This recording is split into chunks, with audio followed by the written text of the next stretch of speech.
সুখ শান্তি ফিরে আনার 4 নম্বর ফর্মুলা, একসাথে খাবার খান। একসাথে খাবার খেলে হৃদ্যতা বাড়ে, সম্পর্ক বাড়ে। খাওয়ার শুরু করবেন বিসমিল্লাহির রহমানির রহিম দিয়ে। কি দিয়ে? কোন হাতে খাবেন? বা হাতে, তাই না? চিল্লায় বলেন, কোন হাতে? ডান হাতে। বিসমিল্লাহ বলে খাওয়া শুরু করবেন, ডান হাতে খাবেন। খাওয়ার শেষে পড়বেন আলহামদুলিল্লাহ। খাওয়ার পরে কি পড়বেন? খবরদার রান্নার বদনাম করবেন না কখনো। রান্নার বদনাম করেন নাকি? এটা ঝাল হইছে, ওইটা মজা হয় নাই, এটা টক হইছে, এটা লবণ হয় নাই, এরকম আছে না নাই? লবণ হয় নাই, বউরে তালাক দিছে, এরকম আছে না নাই? আহা, রান্না একটু ভালো হয় নাই, ঝাল হয়ে গেছে বেশি, বউরে মায়ের সুর, এরকম ডাকাইতে আছে না নাই? মা আবা রাসূলুল্লাহ সাল্লাল্লাহু আলাইহি ওয়াসাল্লাম তুআমান ক্বাত্তু, আল্লাহর হাবিব সাল্লাল্লাহু আলাইহি ওয়াসাল্লাম কখনো কোন রান্নার বদনাম করতেন না। ইনিশতাহাহু আকালাহু, বুখারীর বর্ণনা। ভাল লাগলে খেতেন, ভাল লাগতেছে আরো খেতেন, আরো খেতেন। ওয়া ইন কারিহাহু তারাকা, ভালো না লাগলে রেখে দিতেন, ওর দিকে তাকাইতেন না। কিন্তু কখনো বলেন নাই লবণ হয় নাই, কখনো বলেন নাই ঝাল বেশি হয়েছে, কখনো বলেন নাই রান্নাটা মজা হয় নাই। সুবহানাল্লাহ পড়বেন না? কি রাসূল ছিলেন আমার। এজন্য রান্নার বদনাম করবেন না, একসাথে মিলেমিশে খান, বরকত বাড়ায় দিবে কে? 4টা গেল। 5 নাম্বার, ঘরে কোরআন তেলাওয়াত করুন। কি তেলাওয়াত? কোরআন তেলাওয়াত নাই, ঘরে তেলাওয়াত নাই, ফজরের পরে তেলাওয়াত নাই, সব ঘুম আর ঘুম, আছে না নাই? তো রহমত বরকত ঢুকবে কেমনে? ঘরে কোরআন তেলাওয়াত করুন। হাজবেন্ড তার ওয়াইফকে কোরআন তেলাওয়াত শোনাবে, ওয়াইফ তার হাজবেন্ডকে শোনাবে, বাবা তার সন্তানকে শোনাবেন, সন্তান বাবাকে শোনাবেন। প্রতি মাসের জন্য একটা সূরাকে নির্ধারণ করুন যে আমরা সবাই মিলে এই মাসে এই সূরাটা মুখস্থ করব। পারা যাবে? আওয়াজ করে বলেন তো, সূরাতুদ দুহা এটা কি খুব বড় সূরা? কথা কয় না। সূরাতুদ দুহা কি বড় সূরা না ছোট সূরা? তো এক মাসে কি এই সূরাটা মুখস্থ করা যাবে না? কথা বলে। ওয়াত-তিনি ওয়াজ-যাইতুন ওয়া তুরি সিনিন, এটা কি বড় সূরা? এক মাসে পারা যাবে না? প্রতি মাসের জন্য একটা করে সূরা নির্ধারণ করুন। তাহলে 12 মাসে কয়টা সূরা? আওয়াজ করে বলতে হবে, 12টা সূরা। প্রতি মাসে একটা। আজকে তো 31st নাইট না? কয়টা বাজে? হ্যাঁ, আরো সময় বাকি।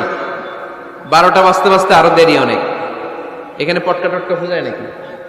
বোমা টোমা কিছু নাই না? মাশাআল্লাহ, সুজানগরের লোক তো খুব আল্লাহওয়ালা দেখি। আল্লাহ কবুল করুক। তো যে নতুন বছরের জন্য প্ল্যান নেন, ঘরটারে কি করে সুখী সমৃদ্ধ বানাবেন। প্রতি মাসের জন্য কয়টা সূরা? 12 মাসে তাহলে কয় সূরা? 12 সূরা। প্রতি সপ্তাহে আপডেট নেবেন, খোঁজ খবর নেবেন, কয় আয়াত হইল তোমার। স্ত্রীর খোঁজ খবর নেবেন, সন্তানের খোঁজ খবর নেবেন, কয় আয়াত হলো। মাস শেষে সবাই সবার কাছ থেকে শুনবেন, ঘরের বরকত বাড়ায় দিবে কে? এরকম ফ্যামিলি আমাদের সবার হোক, আমরা চাই না?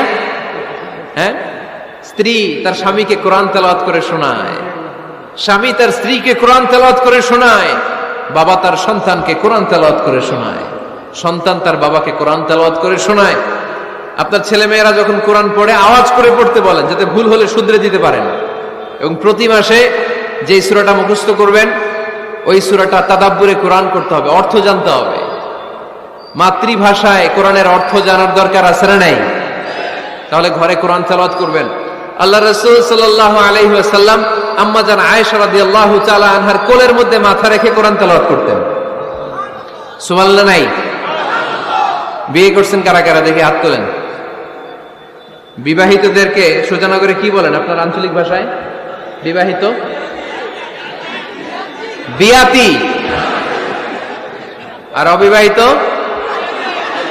আবিয়াতি। বিয়াতিরা হাত তোলেন, বিয়াতিরা। আবিয়াতি বেশি আজকে, বিয়াতি কম। হাত নামান। স্ত্রীর কোলে মাথা রেখে কোরআন তেলাওয়াত করবেন, পারবেন না? কষ্ট হবে?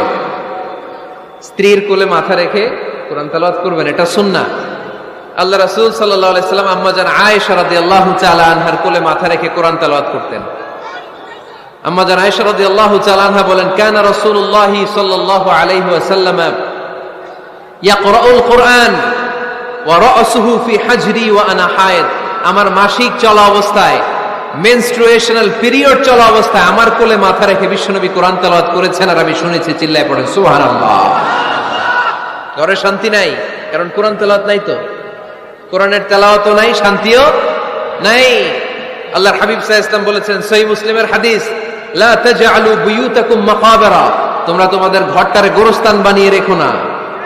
ফা ইন্না শাইতানা ইয়ানফিরু মিনাল বাইতিল্লাযী তুকরাউ ফীহি সূরাতুল বাকারা, কারণ শয়তান ওই ঘর থেকে দৌড়ে পালায় যেই ঘরে সূরাতুল বাকারা তেলাওয়াত করা হয়। সুবহানাল্লাহ পড়েন। এজন্য ঘর উদ্বোধনের সময় কোন সূরা পড়তে হয়? সূরা বাকারা। চিল্লায় পড়েন কোন সূরা? আওয়াজ করে পড়েন কোন সূরা?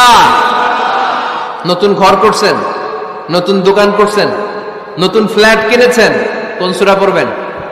সূরাতুল বাকারা। শয়তান ওই ঘরে থাকে না। সহিহ মুসলিমের আরেকটা হাদিসে আল্লাহ রাসূল সাল্লাল্লাহু আলাইহি ওয়াসাল্লাম বলেছেন, ইকরাউ সূরাতাল বাকারা, তোমরা সূরা বাকারা তেলাওয়াত করো। ফা ইন্না আখযাহা বারাকা, যে সূরা বাকারা পড়ে আল্লাহ তাআলা ওই ঘরটায় বরকত দেয়। ওয়া তারকাহা হাসারা, আর যে সূরা বাকারা পড়ে না সে খালি আফসোস করে। ওয়ালা ইস্তাতিউহাল বাতালা, কোন জিন, কোন পেতনি, কোন ব্ল্যাক ম্যাজিক, কোন জাদু টুনা বান ওই ঘরের কোন সদস্যকে কোনো ক্ষতি করতে পারে না। আবার সূরা বাকারায় একটা আয়াত আছে, কোরআনের সর্বশ্রেষ্ঠ আয়াত। বলেন তো আয়াতটার নাম কি? আওয়াজ করে বলেন কোন আয়াত? আল্লাহর হাবিব সাল্লাল্লাহু আলাইহি ওয়াসাল্লাম বললেন, মান ক্বারা আয়াতাল কুরসি দুবুরা কুল্লি সালাতিন মাকতুবা, প্রত্যেক ফরজ সালাতের পরে যে ব্যক্তি আয়াতুল কুরসি পড়বে তার জান্নাতে যাওয়ার ব্যাপারে আর কোনো বাধা থাকবে না। একটা মাত্র বাধা ছাড়া, সেটা হচ্ছে মরণ। লোকটা মরে না তাই জান্নাতে যায় না, মরলেই জান্নাতি। আওয়াজ করে পড়েন আল্লাহু আকবার। তাহলে সংসারে শান্তি আনার 5 নাম্বার পদ্ধতি হচ্ছে ঘরে কোরআন তেলাওয়াত করতে হবে। তাহলে ঘরে সুখ শান্তি আর সমৃদ্ধি আনার 5 নাম্বার ফর্মুলা হচ্ছে ঘরে কোরআনের তেলাওয়াত লাগবে। এখন কোরআনের তেলাওয়াত নাই, কোরআন আমরা শিখাতে চাই না, আছে না নাই? আমরা এখন ধর্মপ্রাণ হয়েছি কোরআন ছাড়া। কি ছাড়া?